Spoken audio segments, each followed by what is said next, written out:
Hello friends, मैं आपका दोस्त रितेश अपने एमपीपीएससी नोट्स इन हिंदी चैनल में आप सभी का स्वागत करता हूं। तो फ्रेंड्स, आज के वीडियो में हम डिस्कस करने वाले हैं विज्ञान के मौलिक सिद्धांत पार्ट 5 के बारे में, जिसमें हम डिस्कस करेंगे कई इंपॉर्टेंट क्वेश्चंस के बारे में जो कि हमारे एमपीपीएससी प्रीलिम्स एग्जाम के लिए काफ़ी इंपॉर्टेंट हैं। तो मैं आपको बता दूं फ्रेंड्स कि इस सीरीज के मैंने 4 वीडियोस पहले ही डाल दिए हैं। 2 videos first and second part में मैंने थ्योरी पार्ट के बारे में कवर किया था, और थर्ड पार्ट और फोर्थ पार्ट में इस वीडियो के मैंने कई ऑब्जेक्टिव क्वेश्चंस के बारे में डिस्कस किया है। तो यदि आपने उन सभी वीडियोस को नहीं देखा है तो आप मेरे चैनल की प्लेलिस्ट में जाकर उन सभी वीडियोस को देख सकते हैं। तो इस उसी सीरीज के हम जो पार्ट 5 है विज्ञान के मौलिक सिद्धांत, इसमें भी हम कई ऑब्जेक्टिव क्वेश्चंस के बारे में डिस्कस करने वाले हैं। तो आप बने रहें इस वीडियो में लास्ट तक, और इस वीडियो के नोट्स भी जरूर बनाएं। तो चलते हैं फ्रेंड्स, सीधे हम अपने वीडियो की ओर, देखते हैं कौन कौन से इंपॉर्टेंट क्वेश्चंस हैं।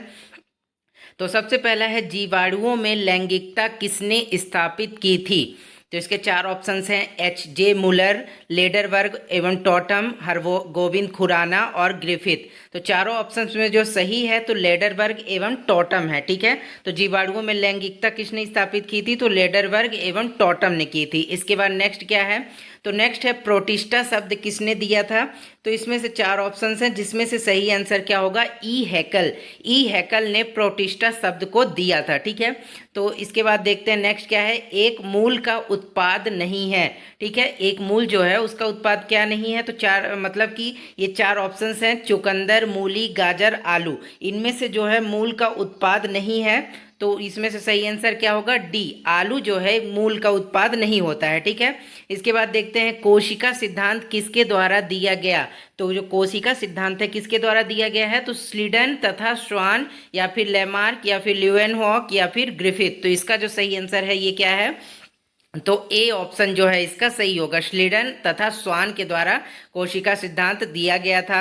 इसके बाद नेक्स्ट देखते हैं, नेक्स्ट क्या है। निम्न में से किस प्रकाश का प्रकीर्णन अधिक होता है? तो 4 ऑप्शंस में जो सही ऑप्शन ये क्या है? तो बैगनी जो है, बैगनी का जो प्रकाश का प्रकीर्णन होता है, बैगनी कलर का, वो सबसे ज्यादा होता है। ठीक है, बी ऑप्शन जो इसका सही है। इसके बाद नेक्स्ट देखते हैं, निम्न में से किस प्रकाश की आवृत्ति अधिक होती है? तो सबसे ज्यादा किस प्रकाश की आवृत्ति अधिक होती है? तो 4 ऑप्शन है, लाल, बैगनी, हरा और नीला। तो सही ऑप्शन क्या है? तो बैगनी। बैगनी की जो प्रकाश की आवृत्ति जो होती है वो सबसे अधिक होती है। ठीक है, इसके बाद नेक्स्ट देखते हैं, नेक्स्ट क्या है। जब प्रकाश किरण सघन से विरल में प्रवेश करती है तो क्या होता है? तो इसमें से 4 ऑप्शन है, प्रकाश की गति बढ़ती है, प्रकाश की गति कम होती है, प्रकाश की गति अपरिवर्तित होती है, या फिर कोई नहीं। तो सही ऑप्शन जो है इसका ए था, प्रकाश की गति बढ़ती है। ठीक है, इसके बाद देखते हैं नेक्स्ट, रेडियो तरंगों से गामा तरंग की तरफ जाने की आवृत्ति जो क्या होता है? रेडियो तरंग से जब गामा तरंग की ओर जाने पर क्या आवृत्ति में क्या परिवर्तन आता है?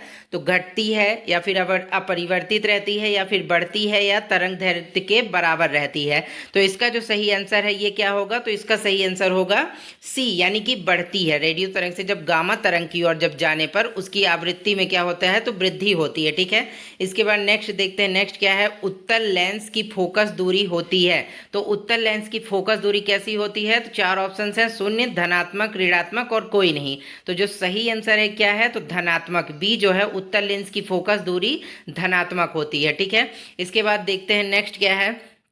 तो नेक्स्ट है, दूरदृष्टि दोष में किस लेंस का उपयोग किया जाता है? तो जो दूरदृष्टि दोष है उसमें किस लेंस का उपयोग किया जाता है? तो 4 ऑप्शन है, उत्तल लेंस, अवतल लेंस, बेलनाकार लेंस, उत्तल दर्पण। तो जो सही आंसर है ये क्या होगा? तो दूरदृष्टि दोष में किस लेंस का यूज किया जाता है? तो ए, उत्तल लेंस का यूज किया जाता है। जब दूरदृष्टि दोष होता है आंखों में तो उसके लिए उत्तल लेंस का यूज किया जाता है। ठीक है, इसके बाद देखते हैं नेक्स्ट क्या है। वायु में आर्द्रता और जल वाष्प की सीमा बढ़ाने पर ध्वनि की गति में क्या परिवर्तन होता है?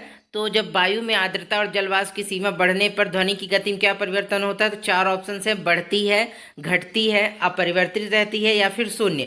तो इसका जो सही आंसर है ए, बढ़ती है। वायु में जब आर्द्रता और जलवाष्प की सीमा बढ़ने पर ध्वनि की गति बढ़ती है। ठीक है, इसके बाद देखते हैं नेक्स्ट क्या है। जब ध्वनि के स्रोत और श्रोता के बीच सापेक्षिक गति हो तो श्रोता को ध्वनि की आवृत्ति बदलती हुई प्रतीत होती है। ये किसका नियम है? तो इसका किसका नियम है? तो चार ऑप्शंस हैं, न्यूटन नियम, डॉपलर प्रभाव, अपवर्तन नियम या फिर परावर्तन नियम। तो चारों ऑप्शन में से जो सही है क्या है? तो डॉपलर प्रभाव के कारण ऐसा होता है, ठीक है, बदलती हुई प्रतीत होती है ध्वनि की आवृत्ति। इसके बाद नेक्स्ट क्या है? ऊष्मा स्थानांतरण की वह विधि जिसमें माध्यम की आवश्यकता नहीं होती। तो इस चार ऑप्शन में से कौन से आंसर सही है? तो पहले ऑप्शन देखते हैं, चालन, संवहन, विकिरण, उपरोक्त सभी। तो जो सही आंसर है क्या है? सी, ऊष्मा स्थानांतरण की वह विधि जिसमें माध्यम की आवश्यकता नहीं होती, वो क्या कहलाती है? तो विकिरण कहलाती है, ठीक है। इसके बाद देखते हैं नेक्स्ट, किसके अनुसार किसी निश्चित ताप पर संपूर्ण विकिरण ऊर्जा विभिन्न तरंगदैर्ध्यों में वितरित होती है? तो किसके अनुसार? तो ये कौन से नियम के अनुसार होते हैं? तो चार ऑप्शंस में से सही क्या है? ए, यानी कि प्लांक का जो विकिरण नियम है उसके अनुसार किसी निश्चित ताप पर संपूर्ण विकिरण ऊर्जा विभिन्न तरंगदैर्ध्यों में वितरित हो जाती है, ठीक है। किसके नियम के अनुसार? तो प्लांक का जो विकिरण नियम है उसके अनुसार। इसके बाद देखते हैं नेक्स्ट, तो नेक्स्ट है, घास के मैदान में पानी छिड़कने वाला यंत्र किस नियम का उदाहरण है? तो चार ऑप्शन है, न्यूटन के गति का प्रथम नियम, न्यूटन के गति का द्वितीय नियम, तीसरा है न्यूटन के गति का तीसरा नियम, चौथा है न्यूटन का गुरुत्वाकर्षण नियम। तो सही आंसर क्या है? सी, न्यूटन के गति का तीसरा नियम जो है उसके अनुसार घास के मैदान में पानी छिड़कने वाला यंत्र किस नियम की उदाहरण है? तो ये सी, न्यूटन की गति का तीसरा नियम जो है उसके उदाहरण है, ठीक है। इसके बाद देखते हैं, भारी हथौड़े से दीवार में गहराई तक कील ठोकना आसान होता है, अधिक आसान हो, किस नियम का उदाहरण है ये? तो न्यूटन के गति का प्रथम नियम या फिर द्वितीय नियम या तृतीय नियम या फिर न्यूटन का गुरुत्वाकर्षण नियम। तो जो सही आंसर है ये होगा न्यूटन के गति का दूसरा नियम, बी ऑप्शन जो है इसका सही है, ठीक है। इसके बाद देख लेते हैं नेक्स्ट, तो नेक्स्ट है, जब कुत्ता खरगोश को पकड़ने के लिए उसके पीछे भागता है तो खरगोश टेढ़ा मेढ़ा चलने लगता है, क्योंकि खरगोश का द्रव्यमान कम और कुत्ते का अधिक होता है, और खरगोश का द्रव्यमान अधिक और कुत्ते का कम होता है। खरगोश और कुत्ते का द्रव्यमान बराबर होता है, या फिर खरगोश कुत्ते को चिढ़ाता है। तो जो सही आंसर क्या है? ए, खरगोश का जो द्रव्यमान होता है वो कम होता है और कुत्ते का अधिक होता है, ठीक है। तो उसके पीछे भागता है तो खरगोश जो है टेढ़ा मेढ़ा चलने लगता है, ठीक है, द्रव्यमान कम होने की वजह से। और जी का मान अधिक होता है, कहाँ पर? पहाड़ों पर या फिर भूमध्य रेखा पर या ध्रुवों पर या फिर खदानों में। तो जो सही आंसर क्या होगा? तो सी, ध्रुवों पर जो है जी का मान यानी कि ग्रेविटी जो होती है उसका मान अधिक होता है, ठीक है। इसके बाद नेक्स्ट है, संवहन द्वारा ऊष्मा का स्थानांतरण हो सकता है किस में? या चार ऑप्शन हैं, ठोस एवं द्रव में, ठोस एवं निर्वात में, ठोस एवं द्रव में, और या फिर निर्वात एवं गैस में। तो सही आंसर क्या है? ठोस एवं द्रव में, जो सी ऑप्शन जो है इसका जो सही होगा, ठीक है। इसके बाद देखते हैं नेक्स्ट क्या है, कितने डिग्री पर सेंटीग्रेड एवं फ़ारेनहाइट तापक्रम समान रहते हैं? तो 100 डिग्री सेल्सियस, 80 डिग्री सेल्सियस या फिर 32 डिग्री सेल्सियस या फिर 40 डिग्री सेल्सियस। तो सही आंसर क्या है? डी, यानी कि -40 डिग्री सेल्सियस, ठीक है।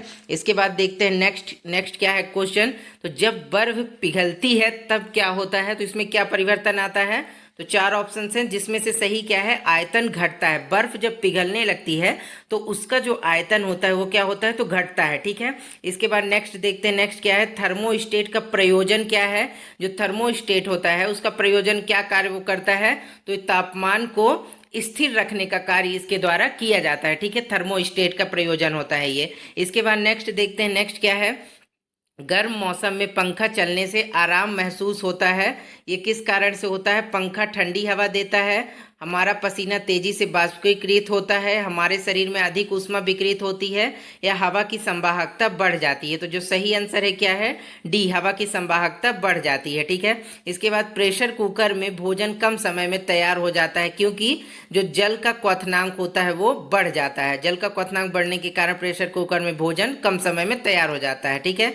और कौन सी तरंगे शून्य में संचरण नहीं कर सकती? तो चार ऑप्शन है, प्रकाश, ऊष्मा, ध्वनि या इलेक्ट्रोमैग्नेटिक। तो सही आंसर क्या होगा? सी। जो ध्वनि तरंगे हैं वो शून्य में संचरण नहीं कर सकती। तो फ्रेंड्स, आज के वीडियो में हमने 25 क्वेश्चन डिस्कस किए जो मौलिक सिद्धांत है विज्ञान के, उसमें पार्ट 5 में। तो इस वीडियो का आप नोट्स जरूर तैयार करें। यदि वीडियो अच्छा लगा हो तो लाइक शेयर कमेंट जरूर करें और चैनल सब्सक्राइब कर लें ताकि आने वाले सभी वीडियोस के नोटिफिकेशन आपको मिलते रहें। तो आज के लिए इतना ही फ्रेंड्स, मिलेंगे नेक्स्ट वीडियो में। Bye bye.